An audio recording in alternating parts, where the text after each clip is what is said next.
Friends, welcome to my covers fight. इस video के अंदर मैं गेम थ्योरी के ही टॉपिक को कंटिन्यू करवाऊंगी। आपने अगर अभी तक इसका फर्स्ट पार्ट नहीं देखा है तो वो मैंने डिस्क्रिप्शन में दे दिया है, सो प्लीज़ आप उसे वहाँ जाके देख लें। उस वीडियो के अंदर मैंने प्योर स्ट्रैटेजीज़ के अंदर जो दो मेथड्स आते हैं, saddle point method, minimax and maxmin principle को एक्सप्लेन किया है। इस वीडियो के अंदर मैं मिक्स स्ट्रैटेजीज़ के अंदर जो मेथड्स आते हैं like odds method, dominance method and subgame method को एक्सप्लेन करूँगी। So let's start with our first question. Solve the following game by odds method.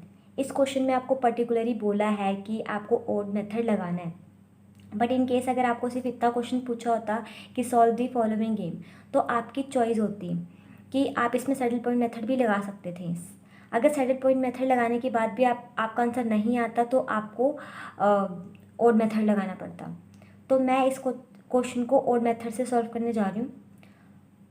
यहाँ पे आपको प्लेयर ए की 2 स्ट्रैटेजीज गिवन है एंड प्लेयर बी की भी 2 ही स्ट्रैटेजीज गिवन है, और ओड मेथड हमेशा 2x2 की मैट्रिक्स में ही अप्लाई होता है।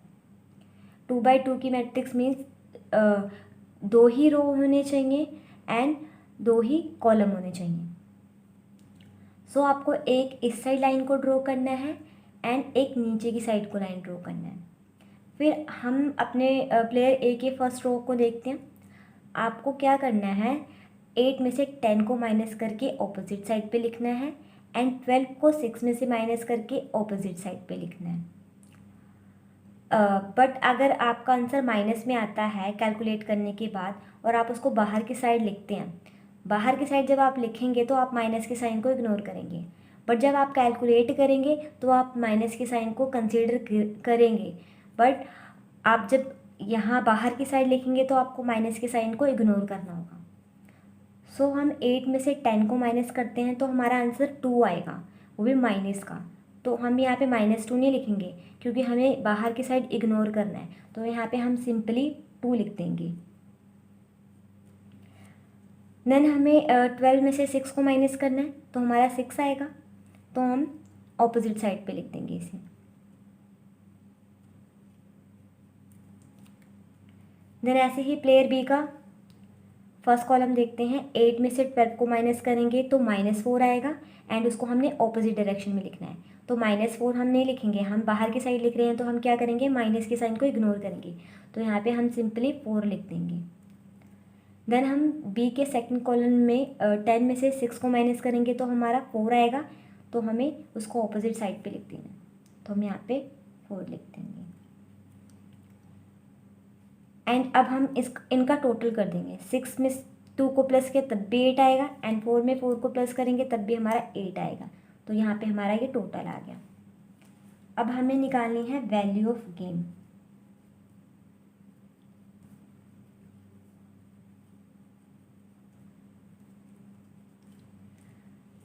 जो हमारा फर्स्ट कॉलम है उसको हमें बाहर जो लिखा है उसके साथ मल्टीप्लाई करना है। 8 को हम 6 के साथ मल्टीप्लाई करेंगे, 12 को हम 2 के साथ मल्टीप्लाई करेंगे।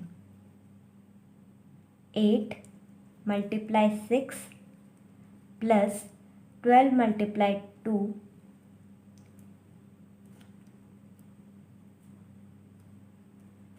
Divided by total. टोटल कितना गिवन है हमें, 8। अब हम इसको कैलकुलेट करते हैं। 8 × 6 = 48 एंड 12 × 2 = 24। अब हम इनको ऐड कर देंगे। 48 में अगर हमने 24 को ऐड किया तो हमारा 72 आएगा, डिवाइडेड बाय 8। डिवाइड करने पर हमारा आंसर कितना आया, 9 आया। तो यही हमारी क्या आ गई, वैल्यू ऑफ गेम आ गई। अब हमें प्रोबेबिलिटी निकालनी है, probability of player A and probability of player B. तो प्लेयर ए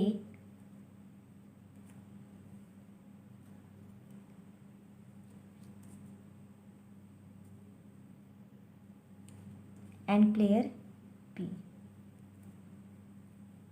हमें क्या निकालनी है, इनकी प्रोबेबिलिटीज निकालनी है।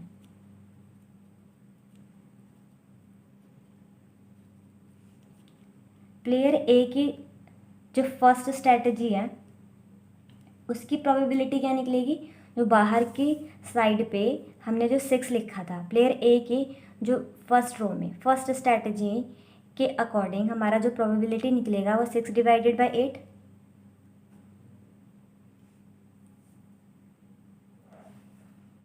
प्लेयर ए की प्रोबेबिलिटी क्या निकलेगी, जो फर्स्ट स्ट्रैटेजी की जो प्रोबेबिलिटी निकलेगी वो जो बाहर की साइड में लिखा है 6 डिवाइडेड बाय 8। एंड सेकंड की क्या प्रोबेबिलिटी निकलेगी, सेकंड स्ट्रैटेजी की 2 डिवाइडेड बाय 8। सेम ऐसे ही प्लेयर बी का करना है। प्लेयर बी के जो है वो बाहर की साइड पे 4 है। 4 जो प्लेयर बी है उसकी जो फर्स्ट स्ट्रैटेजी है उसकी प्रोबेबिलिटी कितनी आ जाएगी, 4 डिवाइडेड बाय टोटल जो बाहर की साइड है 8। ऐसे हमें बी की जो सेकंड स्ट्रैटेजी की प्रोबेबिलिटी निकालनी है वो कितनी आएगी, वो भी आ जाएगी हमारी 4 divided by 8।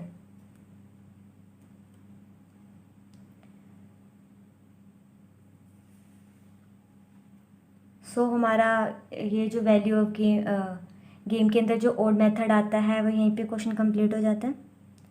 Next is dominance method. Dominance method में हम क्या करते हैं, रो एंड कॉलम को डिलीट करते हैं। तब तक डिलीट करते हैं जब तक कि हमारी मैट्रिक्स 2/2 की नहीं बन जाती। तो 2/2 की जब मैट्रिक्स बन जाती है तो उसमें हम ओड मेथड लगाते हैं। समटाइम्स हम ओड मेथड के अलावा सैडल पॉइंट मेथड भी लगाते हैं जब 2/2 की मैट्रिक्स बन जाती है। तो वो हमें कैसे पता लगेगा कि हमें 2/2 की मैट्रिक्स में ओड मेथड लगाना है या सैडल पॉइंट लगाना है। तो हम एडवांस में डोमिनेंस मेथड लगाने से पहले इसमें सैडल पॉइंट मेथड लगाएंगे।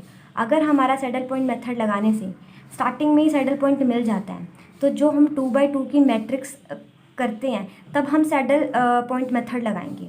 बट इन केस अगर हमारा स्टार्टिंग में क्वेश्चन में सैडल पॉइंट नहीं फाइंड आउट होता तो हम जब 2/2 की मैट्रिक्स बनाएंगे तब हम उसमें ओड मेथड को अप्लाई करेंगे। सो हम अपना क्वेश्चन स्टार्ट करते हैं। इसके अंदर सबसे पहले हम सैडल पॉइंट मेथड लगाएंगे। तो सैडल पॉइंट मेथड में आपको पता ही है कि आपको रो वाइज क्या करना होता है, मिनिमम को सेलेक्ट करना होता है। तो इसमें मिनिमम क्या है, -10 है, तो इस पर सर्कल कर देंगे। सेकेंड रो में सबसे मिनिमम क्या है, 2 है, देन हम इसको सर्कल कर देंगे। थर्ड रो में सबसे मिनिमम क्या है, 15 है, हम इसको सर्कल कर देंगे। फिर कॉलम वाइज हम सबसे हाईएस्ट पे स्क्वायर बनाते हैं। तो कॉलम फर्स्ट में सबसे हाईएस्ट 20 है तो हम इसको स्क्वायर कर देंगे। कॉलम सेकंड में सबसे हाईएस्ट 20 है तो हम इसको स्क्वायर कर देंगे। कॉलम थर्ड में सबसे हाईएस्ट क्या है, 18 है, तो हम इसको स्क्वायर कर देंगे। ठीक है, तो यहाँ पे देखो हम सैडल पॉइंट क्या होता है, जहाँ पे सर्कल एंड स्क्वायर एक ही पॉइंट पे आए, एक ही एलिमेंट पे आए, मगर यहाँ पे ऐसा नहीं हो रहा। तो यहाँ पे क्या है, सैडल पॉइंट है ही नहीं, यहाँ पे सैडल पॉइंट मिला ही नहीं। तो अब हम क्या करते हैं, इसमें डोमिनेंस मेथड को अप्लाई करते हैं। और डोमिनेंस मेथड को अप्लाई करने के बाद जब 2/2 की मैट्रिक्स बन जाएगी तो हमें इसमें ओड मेथड को अप्लाई करना पड़ेगा। तो जो ऊपर मैट्रिक्स लिखी है एज इट इज़ आप नीचे लिख लें। अब जो प्लेयर ए है वो क्या होता है, प्रॉफिट को मैक्सिमाइज़ करता है, एंड प्लेयर बी क्या करता है, लॉसेस को मिनिमाइज़ करता है। तो जहाँ पे प्लेयर ए को ज़्यादा प्रॉफिट होगा और जहाँ पे उसको कम प्रॉफिट होगा तो कम प्रॉफिट वाले को क्या करेगा, वो डिलीट कर देगा। ऐसे ही सेम जो बी है वो लॉसेस को मिनिमाइज़ करता है। तो जहाँ पे उसको ज़्यादा लॉस होगा और जहाँ पे उसको कम लॉस होगा तो ज़्यादा लॉस वाले को क्या करेगा, वो डिलीट कर देगा। सो अब हम कंपेयर करते हैं ए के फर्स्ट रो को बाकी रोज़ के साथ। इसके अंदर हम क्या करते हैं, रो को ना आपस में क्या करते हैं, कंपेयर करते हैं। मतलब एक रो के जो सारे एलिमेंट्स हैं वो दूसरी रो से अगर ज़्यादा हैं तो जिस रो में कम वैल्यू है एलिमेंट्स की उस रो को हम डिलीट कर देंगे। तो मतलब पहले फर्स्ट को सेकंड के साथ कंपेयर करेंगे, फिर थर्ड के साथ कंपेयर करेंगे। अगर तब भी डिलीट नहीं होता फिर हम सेकंड को थर्ड के साथ कंपेयर करेंगे। ऐसे सेम बी में भी है, हम फर्स्ट कॉलम को सेकंड कॉलम के साथ कंपेयर करेंगे, फिर थर्ड के साथ करेंगे। अगर डिलीट नहीं होता तो हम सेकंड को थर्ड के साथ करेंगे। तो अब हम पहले फर्स्ट को सेकंड रो के साथ कंपेयर करके देखते हैं। इनको कंपेयर करते हैं आपस में। 5 छोटा है, ये हाईएस्ट है। अब क्या हुआ, ये हाईएस्ट हो गया और ये लोएस्ट हो गया। तो ये आपस में क्या हो रहा है, डोमिनेट नहीं हो पा रही, तो हम इसको डिलीट नहीं कर सकते। फिर अब हम क्या करेंगे, फर्स्ट को थर्ड के साथ कंपेयर करेंगे। तो थर्ड का जो है एलिमेंट ग्रेटेस्ट है, अभी यहाँ पे क्या हो गया, ये लोएस्ट हो गया, ये हाईएस्ट हो गया, तो ये आपस में क्या हो, डोमिनेट नहीं हो पा रही। तो अब हम क्या देखते हैं कि हमने फर्स्ट को सेकंड के साथ भी किया, थर्ड के साथ भी कर लिया, अब हम तब भी डिलीट नहीं हुआ। अब हम क्या करेंगे, सेकंड को थर्ड के साथ कंपेयर करेंगे। सेकंड में क्या है, अभी यहाँ पे 10 है, ये 20 है, हाईएस्ट है। इसको इससे कंपेयर करेंगे तो ये हाईएस्ट है, इसको इससे कंपेयर करेंगे तो ये हाईएस्ट है। तो जो प्लेयर ए होता है वो प्रॉफिट को मैक्सिमाइज़ करता है। तो यहाँ पे उसको कहाँ ज़्यादा प्रॉफिट हो रहा है, थर्ड वाले में हो रहा है ना, उसको कहाँ पे कम प्रॉफिट हो रहा है, सेकंड वाले में। तो सेकंड वाली रो की जो सारी एलिमेंट्स है वो as compare to third row क्या है, कम है, ठीक है। तो क्या करेंगे, हम सेकंड रो को डिलीट कर देंगे।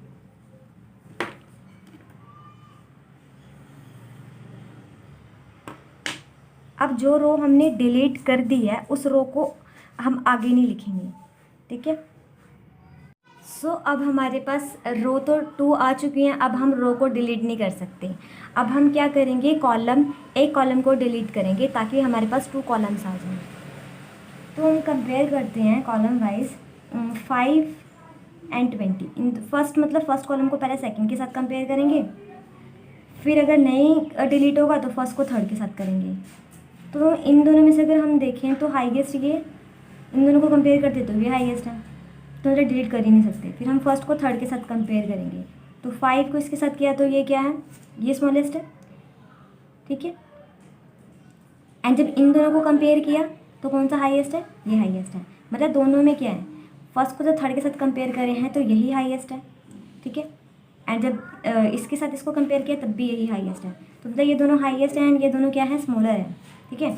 तो हम कॉलम में क्या करते हैं, जो हाईएस्ट लॉस देता है उसको क्या करते हैं, हम डिलीट करते हैं। तो यहाँ पे हम फर्स्ट कॉलम को क्या कर देंगे, डिलीट कर देंगे। हमारे पास 2 by 2 का मैट्रिक्स आ गया। हमें क्या करना है, 20 में से 10 को माइनस करना है।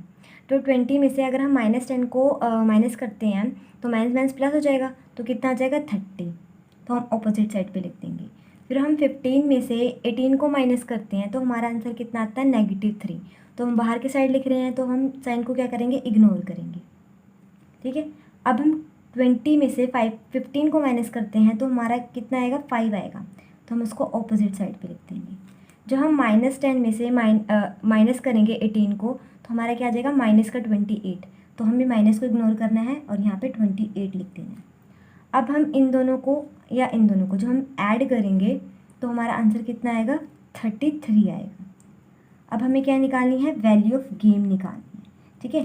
तो हम क्या करेंगे, 20 को 3 के साथ मल्टीप्लाई करेंगे, प्लस 15 को 30 के साथ मल्टीप्लाई करेंगे एंड डिवाइडेड बाय टोटल। सो हम लिखते हैं 20 × 3 plus 15 × 30 divided by total. Okay, यहाँ पे हमारा कैलकुलेट करने के बाद आ जाएगा 510/33। फिर आप उसको रिड्यूस कर सकते हैं, तो ये चला जाएगा आपका 170/33, सॉरी 11।